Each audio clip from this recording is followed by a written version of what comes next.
So, this is a nice change from packing boxes and unpacking boxes, right, Megan? So, I'm Sandy Gerkles. I work at the local history library, which is now right across the street in the Hobart building. So it did not take me long to get here. Megan is also my partner in crime over there, and I would like to introduce some of my favorite people in Troy. Terry Purke here, and Karen. Karen I've known forever because her kids went to Haywood and I used to teach there, so I've known you forever. I can tell you this, I don't know how long ago it was, but I remember being invited to Terry's 80th birthday party. That was a long time ago. That hasn't happened yet. But I didn't get to attend because I was at someplace in Huber Heights and I had a flat tire and I had to call AAA, and by the time all that happened, I didn't make it. So Terry, I'm really sorry to not make it. That's all right. We didn't leave any food. We covered for you. And I don't know how I got involved going into the Overfield Tavern, but I just used to always stop in. Not for anything going on, I just stop in and hang out, and Terry would always be there telling stories, and I would just sit there for hours listening to Terry, and I thought, oh man, it would be really neat for us to get Terry to talk to our group and stuff, and we are so thrilled that you're here. Well, thank you very much. I'm Terry Purke. This is Karen Purke, my wife. You know, if she kicks me every now and again, you know, that's how I wake up from these things.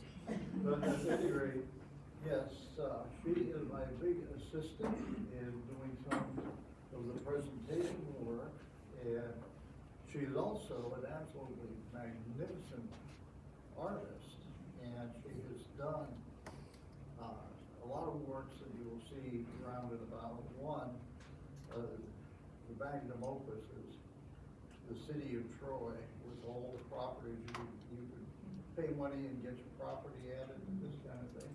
And then for the rest of Karen's life, she got to listen to you tell her that she forgot to put in the doorbell. No, just kidding. But anyway, and also tonight, my partner in crime, mentor, and good friend is none other than Chris Manning. I'm over here. No, you are my mentor, Terry, and I'm going to tell a little story about that real quick. Oh, okay. If that's okay. You go for that one, and I've got one. Okay, so I don't know if those of you who know Terry and I, how long we've known each other, but I'm a my niece grad, and when I was 17 years old, I came to the Overfield Tavern Museum for like a History Careers Day. And I came in and I met Terry, and he started telling all of his stories, and it just fascinated me, the frontier period in Ohio. So he said, hey, do you want to volunteer? So I started volunteering at the Overfield when I was 17 years old, and I volunteered there through about a year and a half until I left to graduate, go off for college. And I left for about 20 years, but I always had this like tender spot in my heart for the Overfield, because that's kind of where I got my start in history and my career. So about 6 years ago, I guess, 6.5 years ago, I had just gone through a job loss, and I decided that I needed to move back home, be closer to my family, that sort of thing. So I called up Terry, and I said, hey Terry, I'm coming back home. Do you have any like volunteer work that needs to be done, or any jobs in the history field? And he said, well, actually, the Overfield actually could use some help. So I started working there about 10 hours a week, part-time, under the direction of Bob Patton, who was the former director, and then eventually I became the director. So I have known Terry for a long time, and like I said, I was only 17 when I met him, so, and now I'm 45, so to give you an idea of how long I've known Terry, and he has always been my mentor, and I've always looked up to Terry, so I'm really excited to be able to do this presentation with him. Well, let me add a little bit to that story. Here I am at the Overfield, and we are perennially in need of volunteers at that time. So, that was bad. What was worse was that the Hobart family, which had sponsored the Overfield Tavern to a large degree, had gotten the bright idea know, they needed some archaeologists to come in and work in the backyard. So they hired some archaeologists who did that. And I had sort of seen archaeologists in a previous life. I helped to dig in Alexandria, Virginia, which was rolling alas at the 18th century sewer. And after all those years, you could still tell it had been a sewer. But at any rate, here I am with the Overfield, and I am now the curator. I don't think I ever had a title, actually, but nonetheless, I was the guy who opened the door and greeted people when they came in and all that kind of stuff. So the Holmberg family was heavily involved, and they hired these archaeologists that came in. And the problem with having archaeologists at your site is they dig things up, and they don't always put the dirt back. Or, worse, they leave it in piles that have to be sorted and all of that. And that was exactly the situation. I was thinking, how in the world? Everybody I would suggest, hey, why don't you come and help us on the weekend to do the shovel? Well, you know, that didn't work out very well. So, at any rate, I'm thinking what to do, and this person walks in, and it's a high school student who says she wants to be an archaeologist. And I said, you know, a lot of academic work involved in that. I know nothing about it. I'm not an archaeologist. Can you handle a shovel? And that's how that started. And Chris, indeed, she sorted and put stuff out and labeled and did all kinds of things. Now, she had the sad misfortune of working with me, who had never been an archaeologist, and I could not help her in this path, but I didn't have to because she found neat stuff, right? My first dig. Yeah. So at any rate, that's how I got to know Chris. And time passed and whatnot. And it's funny, we've all run into experiences like this where you'll meet somebody and then the contact breaks, and then later something happens where you get together again and you find out that in the interim you've both done things that are mutually quite helpful. Chris had gone up to become an archaeologist and all that. And I was still at the Overfield, and we had made a discovery that the Overfield struck us as being very odd. Under a window, there was a log, square log, and on that square log there were shoes placed. We looked at these shoes, and what in the world were they doing there? And I had no clue. I don't think anybody did. But I happen to know that a fellow that I had been in living history with before. My background is all living history, just as a volunteer, putting on the clothes and going off and shooting your mouth off and that sort of stuff. So at any rate, I knew this fellow who had been in, he lived in Maryland, then went to Virginia and became the cordwainer at Williamsburg. Well, you all know Williamsburg, right? And for those who don't know, the cordwainer is a shoe person. And so this guy made shoes and was involved in all of this. And so I happened to think of him. I thought, we find these shoes here. I wonder. So I contacted this guy. And coincidentally, out of the blue, who should show up but Chris Manning? And Chris Manning had run into this guy too. His name was Al Segudo. I don't know whether he's still with us or not. But made a long story short about that. Here, we're looking at these shoes. She had run into Al, and so we did kind of a project, and Al got involved in of helping was he got all real interested. What are shooters doing under a windowsill in an Ohio tavern built in 1803? And of course, with his contact, he could contact anybody in the world about this. So it became useful. I don't know whether you ever found it. It didn't help me. It went in my very much at thesis, all. yeah. Hmm? I talked about it in my thesis, yeah. Yeah, My okay. master's thesis. So at any rate, this is how things, you know, what comes around goes around and all that stuff.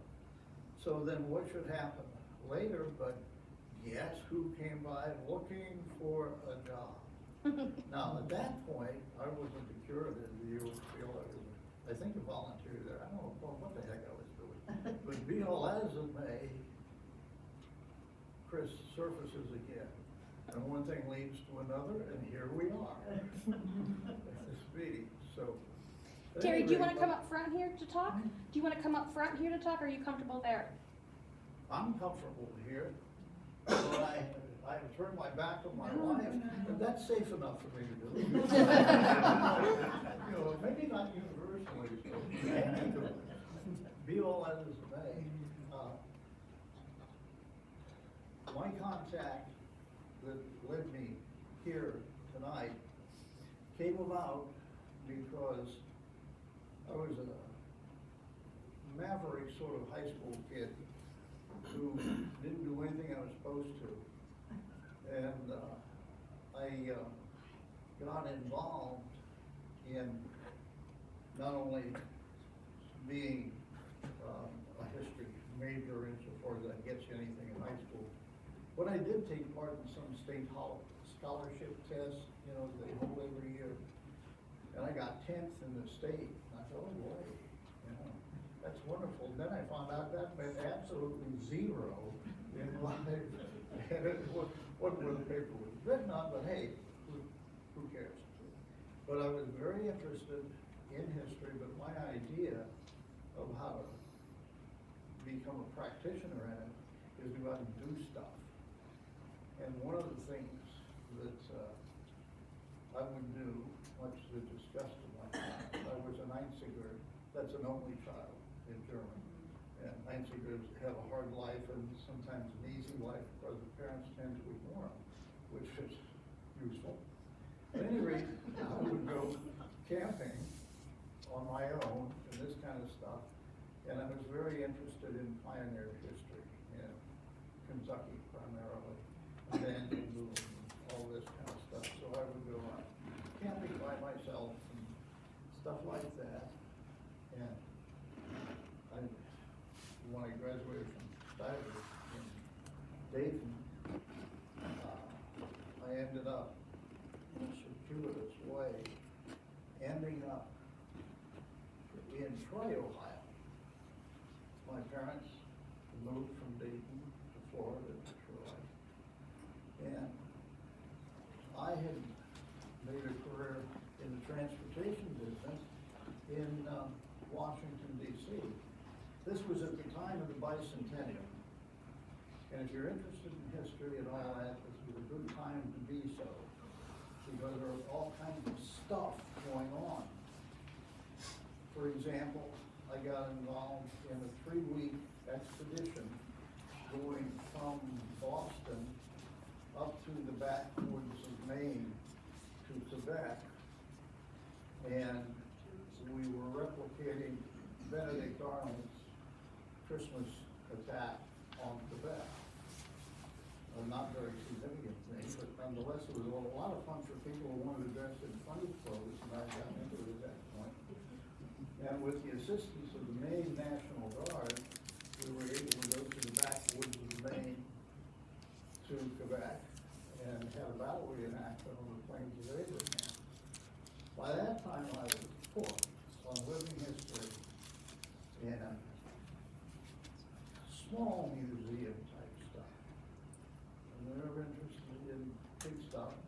I haven't got any degrees into anything like that. So I was just having a lot of fun doing that. Well, times changed, of course, and I had to leave the DC area, and I came to Troy because my parents had gotten on in years, and I needed to help them.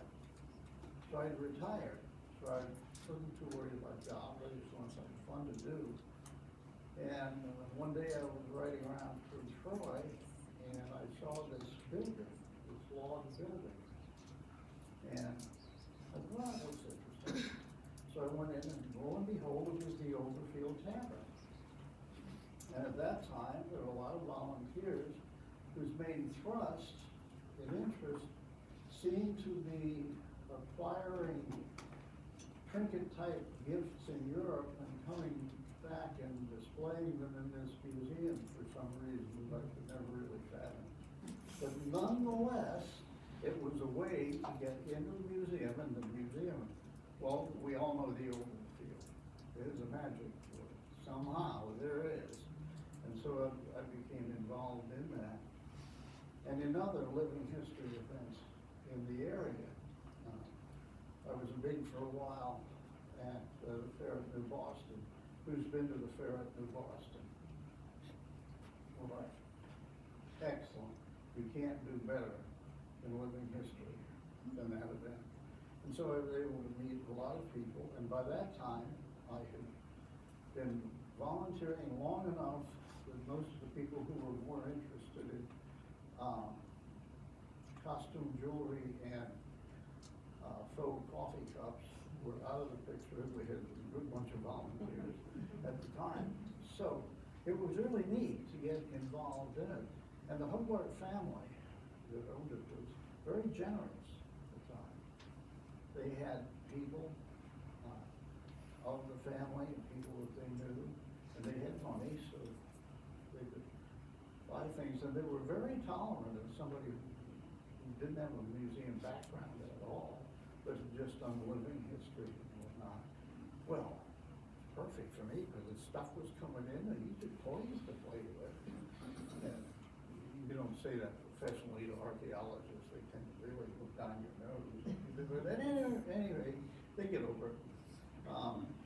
So what happened from that point was, I mentioned, Chris coming in and just these neat things kept happening with the Overfield Tavern. Well, if you have that unfortunate grouping of things in your life, like one, you don't know when to keep your mouth shut.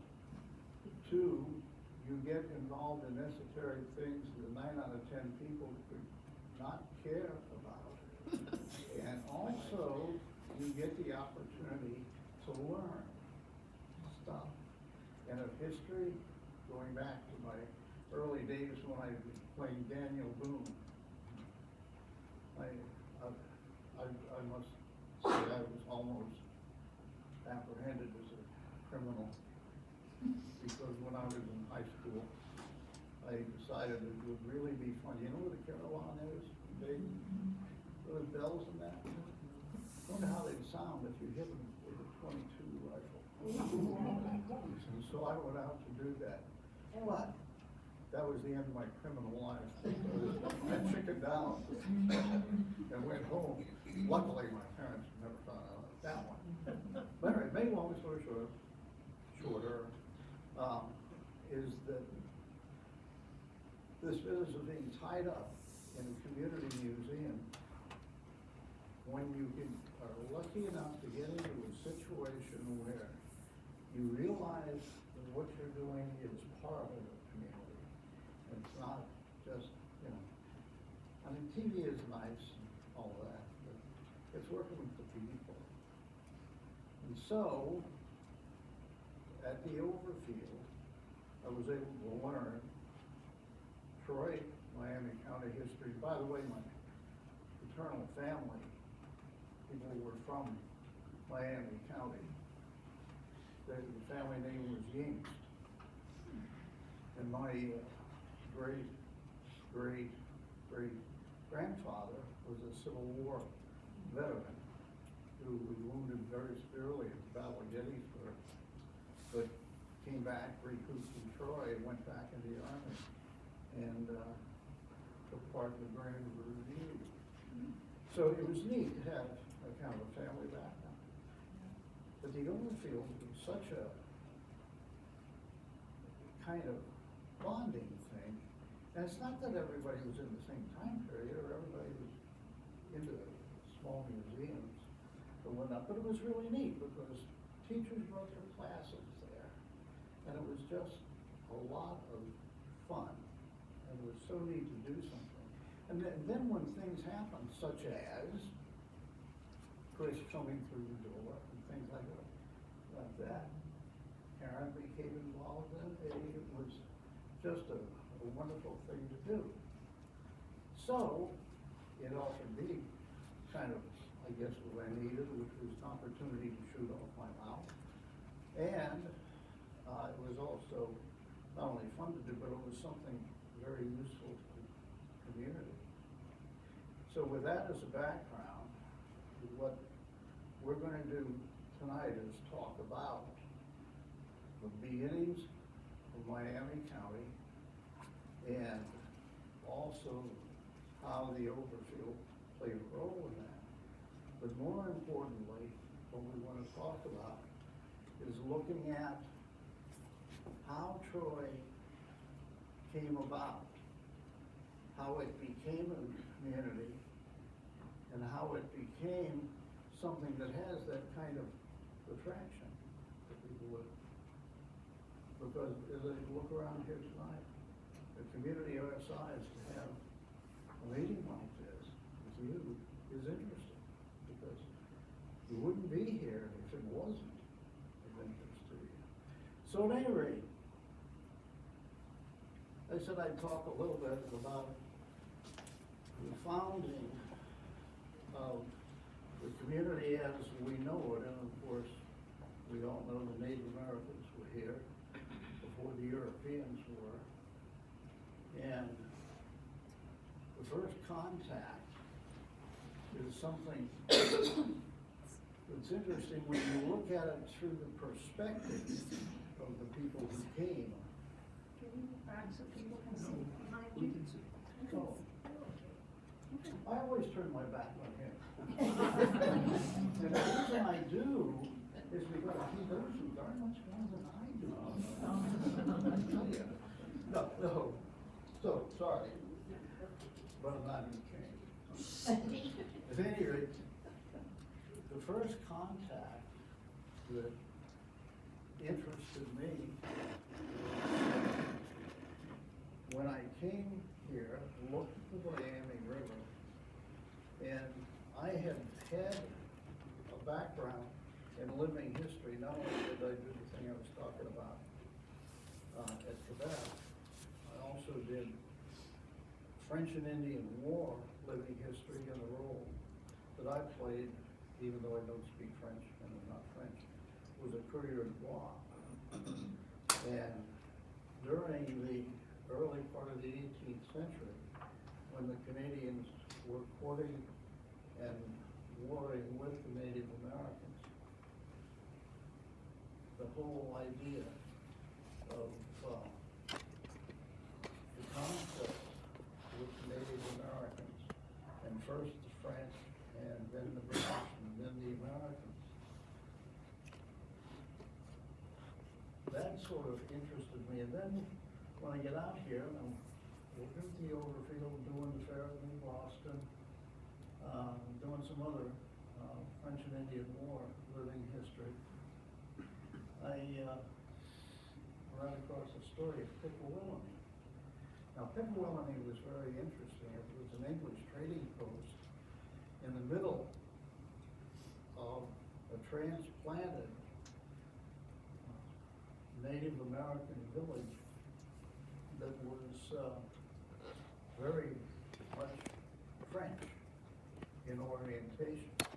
But some of them broke away from the Miami city, which is now Fort Wayne, Indiana, and broke away and came to what became the Johnston Farm here.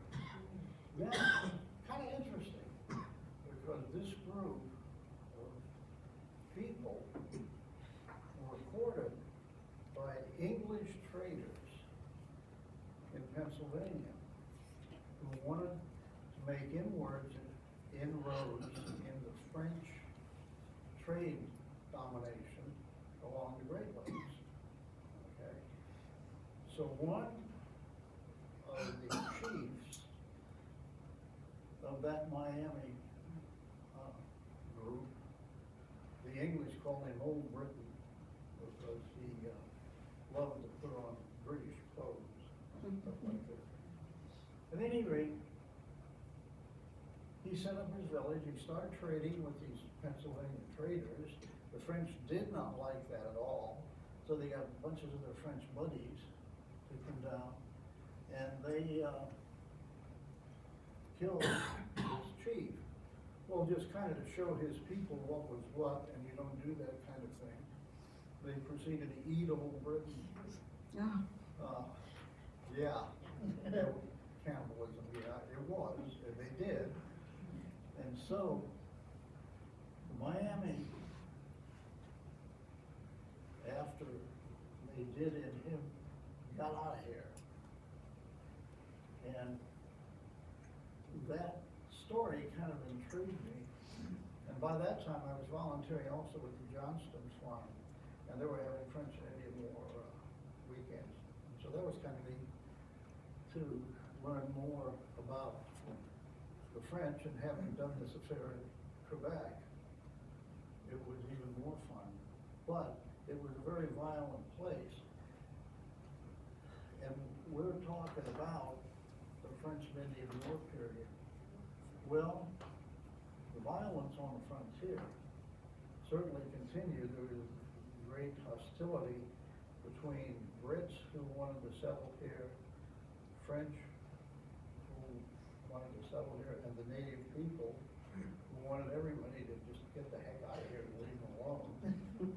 But nobody wanted to do that, of course. So at any rate, the violence on the frontier grew. And it was not a good idea to try to settle out here.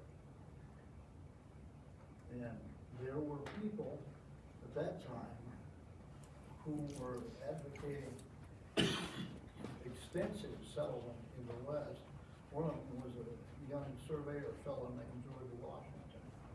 He got involved in a lot of that. So at any rate, the French and Indian War comes about. And following that, we get to the Revolutionary War. I'm skipping over all this because you probably would like to go home sometime. You can win, but at any rate, the area here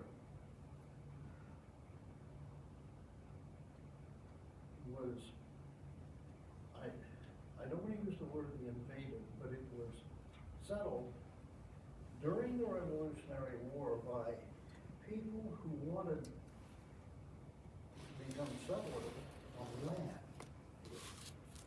Now, how do you get this land? Well, the French are allied with the Indians, so let's chase them out. And this kind of conflicts with the American Revolution. And I realize I'm bouncing around, but I don't want to get any more distracted than I already am with you. So what happens is during the Revolutionary War, there was great activity in the Illinois country between the Brits, the Native Americans, the American Army under George Rogers Clark. Also at that time, there was interest in the Ohio Valley.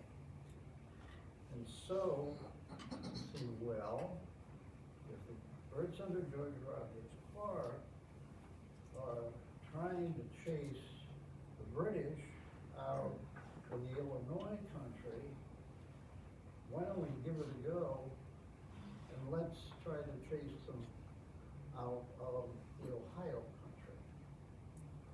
And so what happened is there were expeditions sent out led by none other than George Rogers Clark, who had conducted this campaign in the Illinois country quite satisfactorily to the Brits. He decides to come, raise an army, and come to the Ohio country. Okay, and we're talking here. As a matter of fact, George Rogers Clark brought an army out in 2 successive years. I think it was 1783 and then 84. First one of which crosses the Ohio River, and he goes to the North Shore, and he comes up the Little Miami River. And one of the first things he decides to do is to destroy a Native American village in a place we know as Springfield, Ohio. And in that campaign, he, following the tactics of the day, had to bring artillery. Everybody thought if you were fighting Native Americans, you needed artillery, which wasn't necessarily true, but hey, ideas change slowly. So, brings out this humongous 6-pound brass cannon, much to the disgust of all his troops, who had to lug this thing along. And he finds some buffalo trails just north of the Ohio River, and the first one was, at the Big Miami, right? So he crosses over, he finds this, okay, so he comes on and he trashes an Indian village near Springfield. And then somebody points out to him, this wasn't too smart. All those Lake Indians up there, they're on their way here, and it ain't gonna be nice. So, he says, okay, we'll get out of here. And he does, but he writes up in his journal where he had been. Now, this army that he had was made up of settlers in the Shenandoah Valley, largely. And so they looked at this and they said, well, we ain't gonna get any money out of this. Can we at least get some land? And they persisted in that, and some of them did indeed get land in the Ohio country. That was the first expedition in 1783. Well, that seemed to work, so he did it all again the next year. This time he, by the way, did not bring this humongous cannon. He brought 2 littler cannons. It was a lot easier to move them around. And by the way, for years and years, there was a road around here that my great-grandfather, who lived up around Covington, told me, but that's the old military road. Well, I'm thinking Civil War, World War I, who knows what? No. It was called the old military road by the settlers who came out because when that first expedition came out, they widened the pathway that they were using, and the pathway that they were using was a buffalo trail. Well, you just tell that in most of your elementary school classes today that, they shot buffalo on that trail. Yeah, right. Yeah, the moon's made out of cheese too. But anyway, the fact of the matter was, there were buffalo at that time. And in fact, the next year, 1784, there was an incident where the Native Americans took grievous exception to what Clark was doing and chased him out from their villages, and he was hightailing for the Ohio River, and he had no food left, no rations. But guess what? One of his guys shot a buffalo. This is recorded, as we know. So the next time that your smart aleck nephew tells you there were never buffalo in Ohio, yes, there were. So anyway, Clark comes out, and the point I want to mention next is the fallout from that. The came out, on particularly that second expedition, came from settled areas in western Virginia. And we're talking about the Blue Ridge area. We're talking about, some people, by the way, later settled out here. And, they, formed a little settlement, and somebody was telling me that you could still get in fights around here if you said the wrong thing in a bar and referred to the town of Stanton, you know, a little service station area that we have now. It's Staunton. Why? Because in the Shenandoah Valley, there is a school called Staunton. Settlement called Staunton. And that's how you pronounce it, never mind that it's spelled S-T-A-N-T-O-N. But then we're fighting words. There. So now that was the whole point of my program here. Now we can all go home. Very long story short here, is that those settlers who were in Clark's army, which was the state army, at that time, we're talking the tail end of the Revolution, and the state of Virginia raised its own army. And if you were a soldier in the Virginia army, and the war ended, and you were around clamoring for land, didn't have any money to pay for what you'd done, they started giving out land in places that are now like Miami County. And if you look at the rosters of those troops in particularly the second campaign, if you look at that, where they came from and whatnot, and look at names now, and you go, well, here, now the local history library, and look up names and whatnot, and compare them to those rosters, you'll see names that we're familiar with here. A lot of people don't know that. I didn't know it until I was actually looking through some land grants and thought, McKee, I know that name. And so you look at the rosters. So anyway, now we're at the end of the Revolutionary War.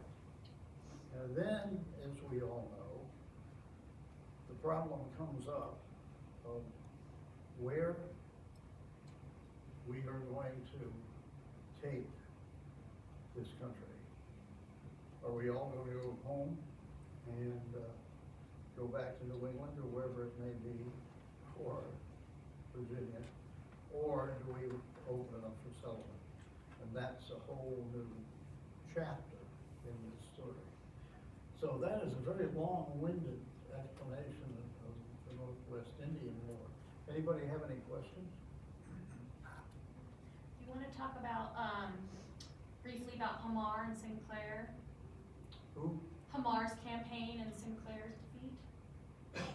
One of the things that people don't realize in this area that we live in, this was the site of some horrendous battles. And these battles were between the Native Americans and the, more often than not, inept army that was sent out to drive these savages away. And at the end of the Revolution, there was a lot for this new country to do. There was a lot of settlement to be done. There's a lot of stuff. Pennsylvania people, for example, getting annoyed because somebody told them they were going to put a tax on whiskey. Some of them came out here to get away from all that. And Indian Creek Distillery is still near us as a result of all that. At any rate, get back to this thing where they send these inept armies out here, and unfortunately for said inept armies, they encountered some very able Native American tacticians. And they lost battles out here. And Sinclair's defeat is probably the biggest one.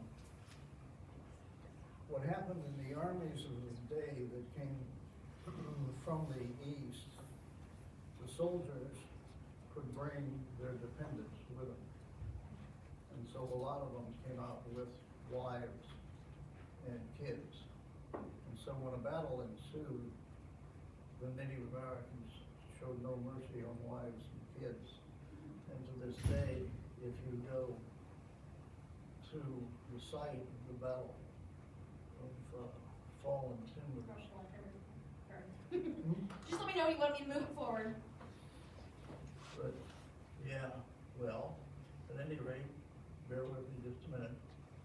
You'll see how horrible that battle was. And they were finding relics from that battle, well, up to this day, they still do. Washington was mortified at that, so he got a different commander, recruited a different army. And that was Mad Anthony Wayne, who defeated the Native Americans at the Battle of Fallen Timbers in 1794. Now, we know Anthony Wayne for other reasons here. Not only did he do that, but he also built Fort Greenville. And as far as a living history site goes and whatnot, for anybody who's not been there, go to Greenville and look at the fort there. It's a very nice job of engineering. And like so many things, you hear about things and you say, gee, we want to go and explore that area a little bit. So, there were some people in Greenville who thought that was a very good idea, and they turned the school kids loose on it. And some more amateur archaeologists than, or Hustas here. And what happened was the excavations that were done there have done all kinds of nifty things where we've discovered a lot there. I'll tell you a funny story about this one. There were some people doing some archaeology at Fort Greenville. And this was, a group of amateur archaeologists, but it was controlled, everything was fine. And so, everybody was out there then happily digging away, and they find evidence. And as they look, they see, the bottom of this hole, there are buttons. Huh, I don't know what all these buttons are for. Well, I visited Greenville shortly thereafter. I had been involved in the dig as an amateur in Alexandria, Virginia, and I knew about what happens in 18th century sites that have been the site of latrines. Buttons in those days were sewed on, and you tended to lose them. Well, imagine the army, imagining all the troops going potty over a big log, and if you pop your button and it falls down there, you ain't going for it. That's why you always have separate buttons, extra ones. Make a long story short, with Greenville, Anthony Wayne did indeed turn it into a magnificent fort, and it was used at the signing of the Treaty of Greenville, which established who was going to be boss in our area. And a treaty line was drawn across the state, where you see it now. And that treaty line separated what was called the Virginia Military District from the Connecticut, Western Reserve, and all those areas, and to this day, the settlement in those areas and the people who did the settling, frequently those people can be traced back to, let's just use Miami County for example. People who came out here because the ancestor got a land grant by serving with the Federal Army. And you'll see that if you do a lot of research. Because you couldn't pay people, nobody had any money, so what did you do? You shivvied off a section of territory that you inherited during the Revolution. And Virginia did that, and that's why a lot of the names of people that you see in our ancestral record now were really people in Clark's army, for example. That's how they got the land grant to come out here. By the way, if anybody has any questions, pop your hand up. Otherwise, Lord knows when you'll get a chance to speak again. John Johnston was appointed the Indian agent, and he sort of got himself into a mess. He wanted to be in a job where he worked with the native peoples as well as he wanted to become a wealthy farmer and whatnot. And the land that he ended up with, we all know that's the house, you've all been there, is John Johnston's farm. And John Johnston found himself in quite a mess, because what happened was they make him the agent, holding government goods that are going to be distributed to the Native Americans in a conference to be held at his farm. We all know where the Johnston farm is, right? Okay, so that seems like a good idea until he realizes that, wait a minute, and there is a framed piece up there that you will see in which he writes a letter to the Secretary of War, and he says, look, I am sitting at my farm on $30,000, I think that's the figure, worth of goods to trade to the native peoples. These goods, which are in my barn, and by the way, the barn's still there. He says, I have applied to the local militia and the U.S. Rangers for a guard without effect. I have not even arms for the persons constituting my family. One rifle, a fowling piece, and an English musket is all I have to defend $30,000 or $40,000 worth of U.S. property. Now, he apparently thought that mentioning $30,000 or $40,000 was a good idea. It would raise their interest. It didn't. Sounds sort of like the government today, doesn't it? But at any rate, John Johnston's farm is still there. And Did you mean to talk about this, Carrie? Talk about the Sims purchase? yeah, I was debating on it. I'm gonna drag this too long. But at any rate, after the creation of the Northwest Territory, John Cleveson of New Jersey, he's gonna buy all this land, containing approximately 600,000 acres.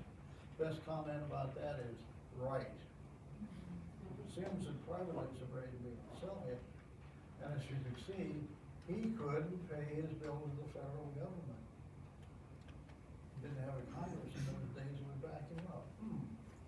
He mishandled his lands to such an extent that they reduced the purchase. But if you look at where those areas are, you'll see how they take place. The figure here, because when you look at surveys, now if you go to local history libraries and this kind of thing, you run into these between the Miamis, Congress lands west, military district, 7 ranges.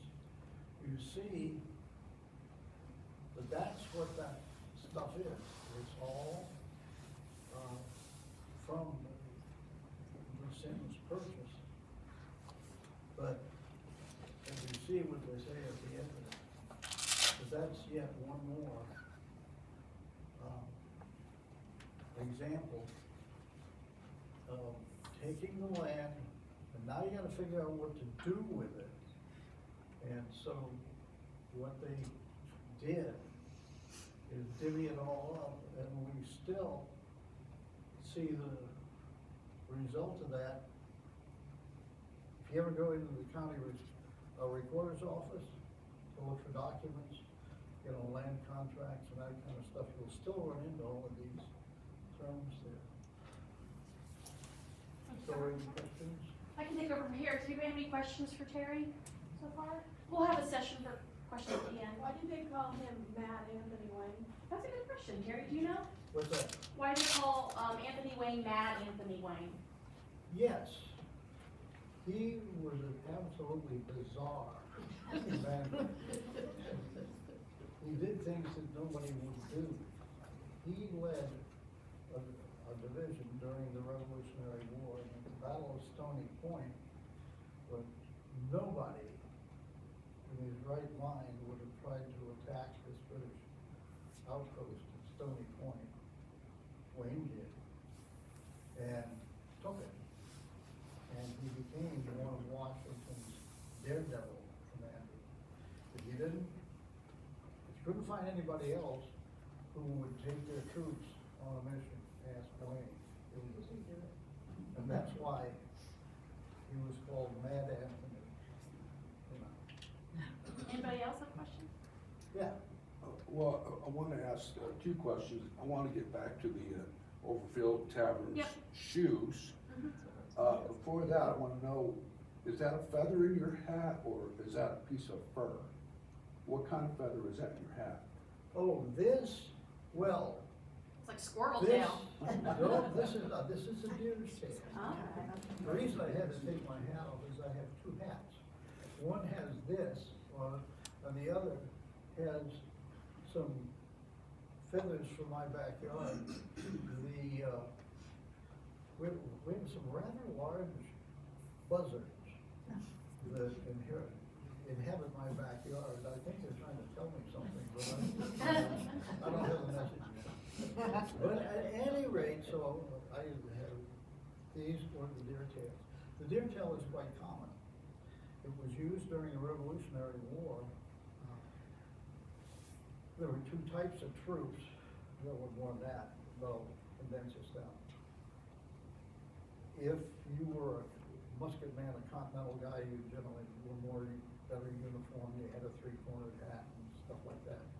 You know, if you were a rifleman or one of the militia types, you frequently had your cockade, as they call it, thing. Came from whatever you could scrounge, and deer tails would do just fine. And actually, they had been used by hunters for centuries. Yep. What about them shoes? Well, let's talk about that afterwards. How about that? Because I can tell you all about shoes. Afterwards, it's a whole other topic that we could have a whole other presentation on. So ask me about it afterwards, okay? So as Terry has explained, basically the origins of the Ohio Country it was a very violent time. You had the French and Indian War, you had the American Revolution, battle style up here, you had the Northwest Indian War, and then you had the Treaty of Greenville, which was signed in 1795, effectively ending, for the most part, hostilities on the frontier. The treaty also removed the Native Americans, most of the Native Americans that were still in the area north of that Greenville treaty line that we saw. So what this did was it opened up the area for settlement, and that's when we talk about Sims and Sims Purchase. He was a wealthy man from New Jersey, and he got an okay from Congress to purchase approximately 600,000 acres. He started doling out land left and right, charging two people for the same plot of land, selling land that wasn't his, like just totally mismanaging his accounts. And so basically what happened was Congress took away about half of his purchase, and they sold it as a separate purchase, and he was stuck with 311,000 acres to the south, so like Hamilton County, that area down there. You can see here on the map the Sims Purchase. Originally his purchase stretched all the way up in here, included all of this, but like I said, because he couldn't pay for it, they took it away from him. So what we have is we have two surveys that are in Miami County. We have the Between the Miami survey, and we have the Congress lands west of the Miami River.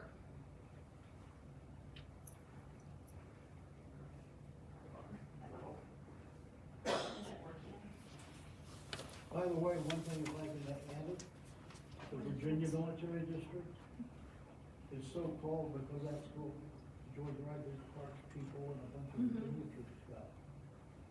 So this is the Between the Miami survey, and I don't know if anybody has looked at a map of Miami County, but there's a difference in the way that the townships are laid out on the east and the west side of the river. The east side is the Between the Miami survey, and I think it's the only survey in Ohio where they numbered the townships like from the north to the south, or they did something different in that survey than they did from any other survey. But basically what happened was they started selling this land at the government office, but there were a lot of people who would purchase land from Sims that basically didn't have right to that land, but they were given an opportunity to buy that land later. On the west side of the river, we have the Congress lands. Those were opened up, our survey began in 1798, so a little bit later than the Between the Miami survey, and that land went on sale in 1800. So what you have in Miami County is you have settlers on the east side of the river several years before you have settlement on the west side of the river. So that's why you find the early settlements on the east side. So okay, we've signed the Treaty of Greenville, we've divided up the land, now the settlers are coming in droves. Go ahead. So let's talk about some of these early settlers that we have here in Miami County. As Terry mentioned, we had this English trading post up at Pickawillany as early as 1747. In 1769, you've got Peter Loramie establishing a trading post just over the county line in Shelby County. And then in the fall of 1795, just after the signing of the Treaty of Greenville, you've got two French fur traders, Peter Felix and Simon Landry, settling in what is now Staunton. Does everybody know where Staunton is? Some people are like, Staunton? It's the gas station. That's the only thing there now. Pizza, you're right, it's got really good pizza, that's very true. So they are largely considered, and these like firsts are kind of debatable, but they are largely considered the first permanent white settlers in Miami County because they came here just months after the signing of the Treaty of Greenville. All right, so you've got some other attempts at settlement. You've got Job Guard of Piqua.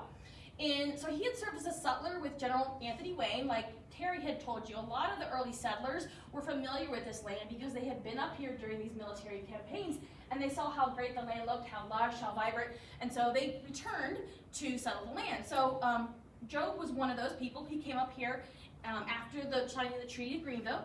He actually showed up at the old Fort Garrison in Upper Piqua in 1796, lived there for a year, planted crops in what we call the Big Bend at Piqua, which I'll show you here in a minute, which was actually land that had been previously used by Native Americans for growing crops.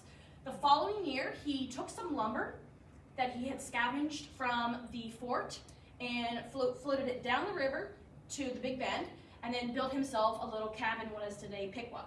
Now, he did not stay in that land very long, and as it's 1797, if you remember that the land wasn't surveyed until 1800, so he had no right to that land. So he was technically a squatter. So, like I said, he was a temporary settler, not considered a permanent settler in those early years. I don't know if anybody has seen these early survey maps over here. We have them for all the townships, and they're really interesting. They were surveyed between 1795 and 1805. This one shows you what is now Piqua. This is that Big Bend we're talking about here. And these yellow areas are prairie lands. A lot of people will say, oh, Ohio's native prairies. Yes, they were native, but they were actually agricultural fields that had been taken care of by the Native Americans. A lot of people don't give them credit for that. So these prairies that you see were actually old forests that had been burned off and used for crops. So the settlers come up here and they're like, wow, look at this. There's farmland for us. So you'll find all those early settlements taking place along where these prairies are because they're using them to grow their first crops the first few years. So here you go. This is the Big Bend at Piqua with the prairies to the north and south. Up here you can see the old Pickaway garrison with a little emblem right there for that, and another prairie. And if you look at the modern map, that's where Johnston Farm is in that area. Here again, there's that Big Bend with the town of Piqua kind of nestled in that. So that gives you an idea of what the land kind of originally looked like and what it looks like today. Now they did try another settlement in Piqua in 1797. There were 7 families and 3 bachelors who were instructed by Sims to establish a settlement in the vicinity of the old Native American villages at Piqua. So they get up here on Sims' instruction and they realize that the land in which they are supposed to be settling is actually on the west side of the river, which we know Sims does not own. In fact, nobody's allowed to own that. And so they stay on the east side of the river for that year, living in bark huts that the Native Americans had left, and again, farming that Big Bend that we talked about. They briefly laid out a village, which they named Huntersville, which was, you can go back one. So Huntersville on this is right in this area here. I think on some of the early Piqua maps, it actually shows Huntersville as a little settlement, some of the late 19th century maps. So they lived in this village of Huntersville, but they didn't stay around. Some of them went back down south to Cincinnati. Some of them settled in other parts of Miami County. So again, another failed settlement here in Miami County. All right, so we have another one, Livingston. Who's heard of Livingston? Okay, several people. This is another failed settlement. In 1797, notice that this is all coming right after that Greenville Treaty, right? 1795, 96, 97, you have all these settlers coming in trying to make settlements. Samuel Morrison and David Morris settled in Bethel Township, laid out a town across from present-day Tip City. So looking at this survey map right there, you can sort of make it out, it says Livingston. And for reference, Tip City's over here somewhere. Again, they grew crops that first season on what is now known as Freeman's Prairie. Has anybody gone to Freeman's Prairie by Tip City? It's like a little nature preserve. I think it's got a walking trail. It's called Freeman's Prairie. Well, that's what they named the prairie, that Native American prairie. They said that the Freeman's Prairie was located opposite the mouth of Honey Creek. So this is Honey Creek right here. So Freeman's Prairie would have been right over here somewhere. Again, Livingston never really came to anything, and I don't know if Samuel Morrison and David Morris stayed or they left, but their town didn't amount to anything. Because Terry talked about it earlier, I will point out this right here is the old military road. So like he said, it started out as a buffalo trace. It was widened to get that 12-pounder up north, became the old military road, and on this map it's actually labeled in other places as the road to Detroit. Anybody know what road that is now? Yes, State Route 202. So State Route 202 started as a buffalo trace and then as a military road. I guess it's on there so you saw where it was. Okay, Dutch Station. So finally we have a settlement that sticks. 1798, some records say 1797, so there's a little discrepancy there. Anyways, it was in the spring. You have a group of settlers who decide to build a station. A station was a fortified settlement.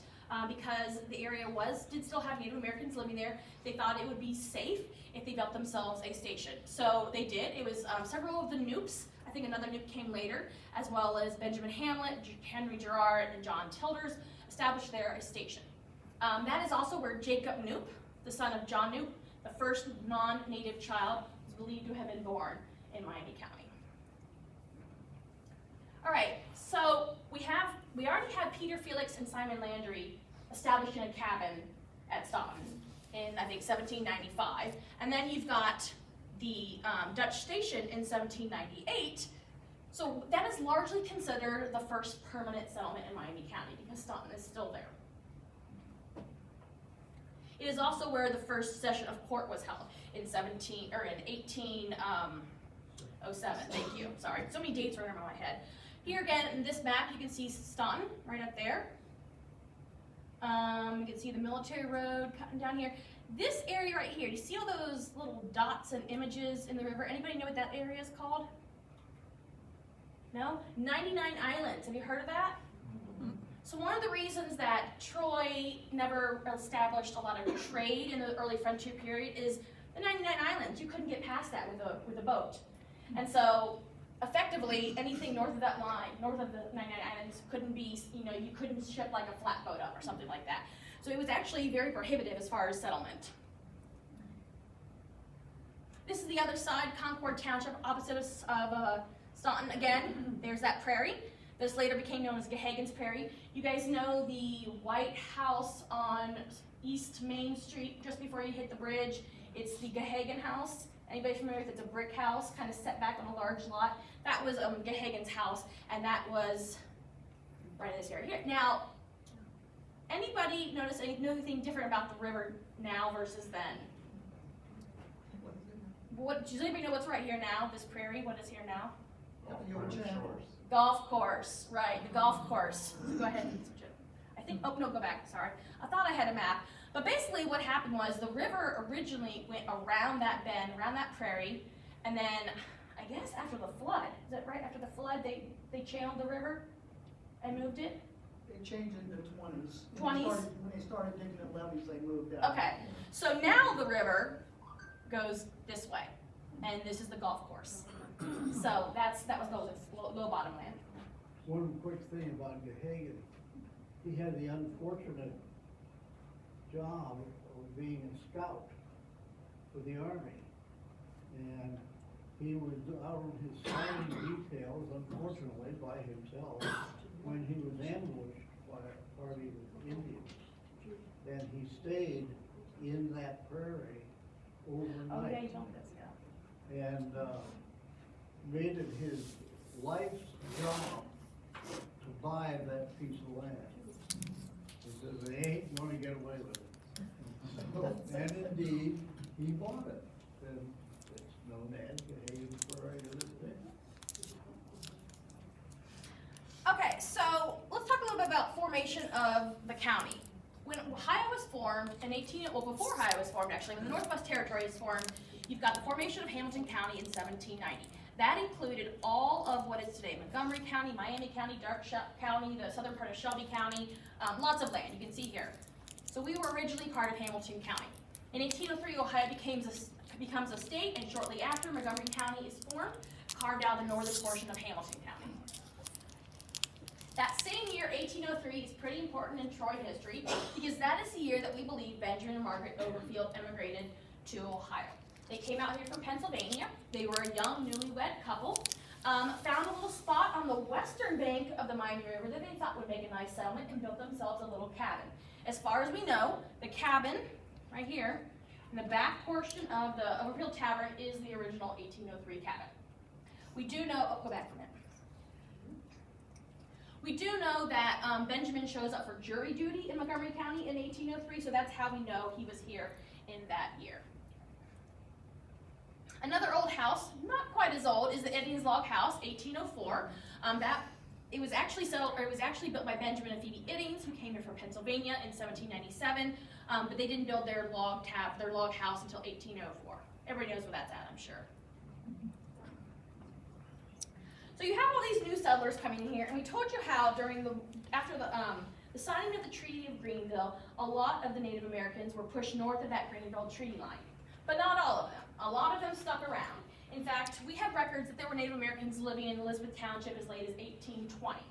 So we're talking about 25 years post-Greenville Treaty that we still have Native Americans living amongst the settlers. They're trading with the settlers, they're doing business, they're interacting in various ways, they know each other's names, and so you have to think of that early frontier period when there was a lot of mix going on between Native Americans and settlers, and I should add African American settlers too.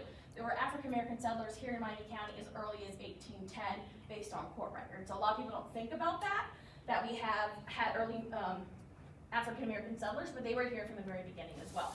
So it really was a very diverse place in the first couple of decades of the 19th century, which I don't think a lot of people think about. This is a little quote I'll just read here. This is the reminiscences of Joseph Coe, also known as Josie Coe. Mr. Coe has passed a quiet agricultural life on the frontier, and since he became a man, always lived on those friendly terms with the Indians. When he removed to his present farm in Staunton Township near Eldine Bridge, that's where it's at, there was a large encampment of them within 40 rods of his house, and they remained there for several years, giving him no offense, but carrying on a regular and confidential traffic for venison and other wild meat, together with fish and honey in exchange for cornmeal and flour.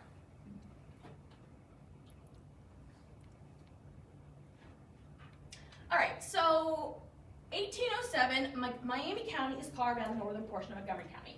And how many people know that Miami County originally included Darke and parts of Shelby County? Some of you do? Yeah, so Darke County was actually carved off in 1817, and Shelby, the southern portion of Shelby County, which you see right here, was detached in 1819. So by 1819, we've got the Miami County boundaries that we currently have today. We talk about how in 1807 Miami County was formed. So that year, December of that year, Troy was platted. Very ambitious, if you ask me, considering that there was nothing there except for Overfield's cabin. But you can see we've got the public square, we've got all the named streets that we recognize. It is also interesting to note how wide these streets are. That's a feature of, that a lot of people don't appreciate, is that it was originally laid out in 1807 with fairly wide streets. If you're curious, Overfield Tavern is right here on lot 2. Now, when the county was formed, of course you have to have a county seat. And there were essentially 2 communities that were well established by that time. There was Staunton on the east side of the river, and there was the town of Washington, which is now Piqua, right. So you had Piqua and you had Staunton, and they both wanted to be the county seat. So as the story goes, as a compromise, they selected what is now the location of Troy to be the county seat. Some people said, oh, well, it's on the same side of the river as Piqua, so it's easier to get to, but it's closer to Staunton if you take the ferry. For whatever reason, I think it's because of who owned the land personally. For whatever reason, Troy was selected as the county seat, and as we all know, Piqua never got over it. And if you live around here, you know the rivalry between Troy and Piqua has lasted for more than 200 years. Okay, so Troy's been designated to be the county seat. Only people living here at the time, as far as we know, were Benjamin and Margaret Overfield and their 2 young children, and they realized that this would be a really great opportunity for them to make something of themselves. So they decided to build a tavern. Overfield Tavern was completed by September 13, 1808, and we know that because that's when Mr. Overfield applied for a tavern license. He was not the only tavern in town. Teagle Trader actually applied for a license that same day and also received one. And a few months later, in November of 08, county court was held for the first time at the Overfield Tavern. Held there for about 3 years. I just wanted to show this painting because I love this painting. This is an artist, John Lewis Krimmel, did this in 1814 in an American Inn, and I think it really gives an idea of what tavern life might have been like in those early years. I'm going to read this quote from John Tullis. Mr. Overfield was an excellent hotel keeper. He had none of that hauteur which would repel a rustic traveler. No pomposity or ostentation. There was a great sameness in his address. When he was addressed by a near neighbor or General Harrison with the salutation, "How do you do today, Mr. Overfield?" his answer uniformly was, "Oh, doing just middling. How is it yourself?" He was a very easygoing, friendly guy. Everybody seemed to like Mr. Overfield. Just want to pop that in there too. Another one of those John Lewis Krimmel paintings, give an idea of what tavern life was like during that time period. So we know it was a tavern. We know that it was the Overfield residence, but it was much, and we know there's a courthouse, but it was much more than that. The tavern is where public auctions were held, the militia mustered there, and the militia voted there. There were prayer meetings held in the upstairs courtroom, local elections, we believe possibly Masonic Lodge meetings because Mr. Overfield was a Mason. In fact, many of the early settlers were Masons, and we have records of 4th of July celebrations taking place there as well. So really it was a hopping place for the community. As we like to say, it was where the community of Troy was born, or Troy's original gathering place. Who's heard the story about, well, I'll go ahead and read this quote. So this is a pretty famous story that took place at the Overfield Tavern Museum. There was sometimes a little friction in running the court in a barroom near neighbors, but Judge Dunleavy was prompt and allowed no annoyance. On one occasion, George Kerr, a farmer of good repute, and Arthur St. Clair were discussing the quality of Mr. Overfield's beverage. When getting much interested, they raised their voices an octave above the keynote. The judge sent his respects to the gentleman by Mr. Dye, requesting an interview in the courtroom. When they came in, the judge said, "Gentlemen, the court assesses a fine of $2 each for contempt." Mr. Kerr replied, "It bears me in mind, you might as well say 10. "Well, I say 10. What do you say, Brother Barbie?" "I say 10 for Mr. Kerr," said Judge Barbie. They put down the dust. Mr. Kerr, being a little excited, retorted, "Judge Dunleavy, I knew you when you were so poor you had to lie in bed until your wife watched your britches." So Overfield Tavern was the first courthouse in Troy, the second one in the county. Peter Felix as being the first. But by 1808, you started getting some more county buildings. At the corner of West Main and Plum Street, you get a log jail there, built in 1808, 1809. You get the jailer's house, also log in 1810. And then in 1811, they construct a second floor above the two buildings. So this building is not that building, but it kind of shows you what the construction was like. You had the jail, you had the jailer's house, and then in 1811, they built that second story, which served as a courtroom.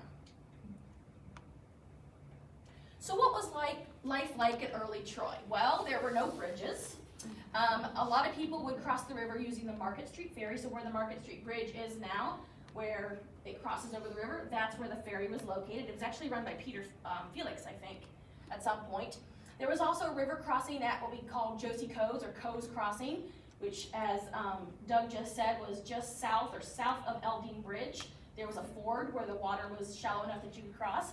And there was another ford known as the Broad Ford, where the bridge crosses the river for State Route 41. So those were kind of like the main three crossing places in the Troy area. Do you know the story of the Battle of Broad Ford Bridge? I think you told me earlier today. Well, I will enlighten everybody about the Battle of Broad Ford Bridge. The Broad Ford still crosses the river. There's a bridge now there, and on one side of this is Troy, and on the other side is countryside. Well, in the 1830s, someone did the unthinkable without getting permit from anybody. They set up a tent and a table south of Troy on what is now Route 25. And these people began preaching the doctrine of temperance. Well, what was wrong with that idea was on the other side of the road, where now it's being Beach Pond, that was the Dye Mill. And the Dye Mill produced whiskey. Well, that was sort of a problem, so the good holy people were kicked out. And that caused a certain amount of consternation, and the sheriff of Miami County, based in Troy, decided, well, you can't have this kind of thing in my jurisdiction. Thank you, you're welcome. So, what he decided to do was he was going to jail the malefactors who had thrown eggs that weren't terribly fresh and other vegetation at these preaching folks. So, said he was going to arrest them all. Well, that didn't go over very well with the Dye Mill workers, so they decided what they were going to do was that when they got off work, which was 7, 8 o'clock at night, something like that, they were going to go free the people who had been locked up, their co-workers who had thrown these less than fresh eggs at the preachers.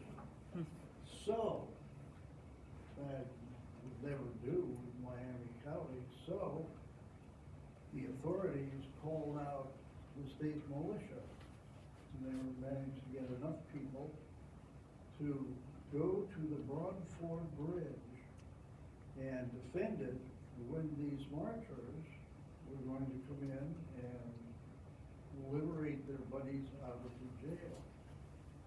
Well, that didn't work out very well, because what happened is the liberators of their buddies got into the barrels of whiskey that were there and decided to have a party apparently. And so they never did attack, and thus ended the great Broadford War. And that was described by people, I heard it from, I think it was one of my great uncles, possibly my great grandfather. And being a kid, I thought, oh wow, there's a war in Troy, that's really neat stuff. And then I was disabused later. Go ahead. Sure.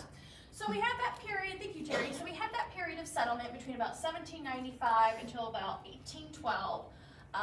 The Native Americans were living among the settlers, African Americans were living here. Everybody was kind of getting along, but unfortunately Britain and the United States were not getting along. And there was tension on the frontier. What we actually have that happened in the spring of 1812, just a few months before the beginning of the war, is we have what's called the Wolverton Incident. And now Tim Mann, who is not here today, Tim Mann has done a lot of research on the Wolverton Incident and the War of 1812 in general. Basically what happened was a group of friendly Potawatomi, I think a hunting party actually, were doing their thing just east of, I think it might not have been in, I think it was in eastern Miami County. And the Miami County militia came upon them under the command of Major Charles Wolverton. They fired on the Potawatomi, killed 2, injured a 3rd, and captured the rest, which they later sent off to Colonel John Johnston. Well, this kind of sparked the return of violence on the frontier. A few months later, in June of 1812, America declares war against Great Britain for a variety of reasons, but one of the reasons because of the tensions on the frontier, and the British were funding attacks by the Native Americans on the settlers.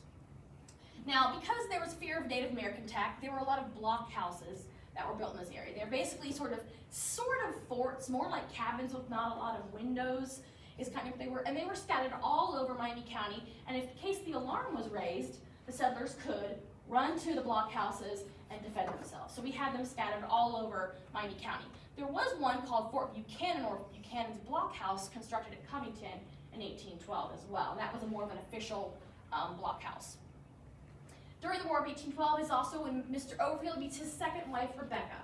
If you didn't know, his first wife, Margaret, died in 1810, leaving 2 young children, leaving Mr. Overfield with these 2 young children and a tavern to run and no wife. Well, he found himself a wife, the beautiful Miss Rebecca Sumption, who was living in Greenville at the time, and he brought her back to raise his children and operate the tavern for him. Another element of violence that happened on the frontier during the War of 1812 is what is sometimes called the Dillbone Massacre, but I like to refer to as the Dillbone and Jordan murders, simply because there was violence going back and forth. We were killing the Native Americans, the settlers were killing the Native Americans, the Native Americans were killing the settlers. It was back and forth. This happened in August. Basically what happened was David Gerard and one of his friends or neighbors were out cutting shingles for his new house along Spring Creek. And you can see, there's Troy. That's where David was killed, right there along Spring Creek. They were attacked by 2, I think they were kind of like they've been called rogue Shawnee, meaning they weren't really part of the tribe. They were kind of out on their own. 1 young man and an older man, I think Mingo George was his name. They attacked David, killed him, scalped him, and then proceeded north up Spring Creek to the Dillbone Farm. The Dillbone Farm is located here north of 36, and there they encountered Henry and Barbara Dillbone, who were out pulling flax in their field. Their 3 young children were sitting under a tree. They were attacked by the Native Americans, scalped and left for dead. So that is considered that is really the only violence that happened during the War of 1812 here in Miami County territory. And if you go down 36, you will see this little memorial, I guess, if you will. So 1814, the war comes to an end, and this really kicks off settlement. Okay, so the Native American problem is solved, if you will. The area is opened up for settlement, and you start to see lots of settlers just pouring into Miami County. You also start to see a lot of prosperity in Troy. They begin construction of a new courthouse in 1815. This is a brick courthouse, I believe, in the middle of the public square. Took about 10 years to build it, but they did get it done. It was, at the time, they actually had to fence to keep the hogs out because the livestock just roamed around the town. Nobody penned up their livestock except for their horses. Everything just roamed around, so they had to fence it to keep the hogs out. This sketch of Troy, which is the earliest known image of Troy, shows, what is it, is it the Baptist church? Presbyterian, I always get that wrong. The Presbyterian church in the foreground with the old cemetery, the old, what is it? Forest, yes, the Forest Cemetery, where the school is now located. That was actually where the cemetery was, if you're curious. So it'd be really interesting if they ever start digging around in there, what they might encounter. Apparently all the bodies were moved, but who knows? But here, you can see a spire right here in the background, and this is probably the courthouse, that 1825 courthouse that I talked about. Overfield Tavern, for reference, is probably back here. It might be actually behind this building, I'm not 100% sure. It could be this building based on the central chimney, but it's hard to tell. Someday I'd like to do a drone and try to recapture this image and see if you can place where the different buildings are. Hey Chris, that church is still there. Yes, the church is still there. Yes, it's a big red painted brick building on, what street is that? Crawford, thank you, yeah. Okay, so we have the courthouse being built between 1815 and 1825. In 1824, there's a fire along Water Street. You may have heard this. We talked about it in some of our Facebook posts recently. But basically, it destroyed all of the log houses along Water Street with the exception of the Overfield Tavern. But Mr. Overfield took this as his cue to move on. So he moves out of the tavern location and moves into a property on North Market Street, actually, on the west side of North Market Street. Another fire breaks out that year, decimates. This time, it does destroy part of his tavern. So he decides he's going to move again. This time he relocates to the corner of West Main and Cherry Streets where the Masonic Lodge building is now. That's his third tavern location. And there he operates a tavern at the sign of the Cross Keys until his death in 1831. So that's where we get that Cross Keys emblem from the Overfield, because we know that was the symbol that he used for his taverns. We really consider the coming of the canal the end of the frontier period here in Miami County, because now you can get your agricultural products to market, you can bring in manufactured goods, people can travel among communities, and it really does mark, I mean, the War of 1812, the conclusion of the War of 1812 is kind of the beginning of the end, if you will, and the coming of the canal really sort of seals the end of the frontier period here in Miami County. And that's kind of where the Overfield Tavern Museum kind of stops our interpretation, if you will. It's with the coming of the canal. There you go. So that is it, guys. Thanks for listening to us. Does anybody have any questions? Terry and I are both available for questions. Chris? Yeah. Where was Dutch Navy actually located? Was it, there was a new farm? No, it was located where Staunton is. So actually, there's a marker on the west side. Where the first child was born? Yes, yes. It was. I don't know. I actually would love to do some archaeology there to see if there's anything that would be really fascinating. But it was in that approximate location. All right, if there's no more questions, I do have a quick public service announcement. We have to be quick because we do have to be out of here by 8. They're very serious about people being out by 8, understandably. On February 24th, we're having another event. It will be at the new building, the Hobart building on the 2nd floor, right next door to our local history headquarters, the new place.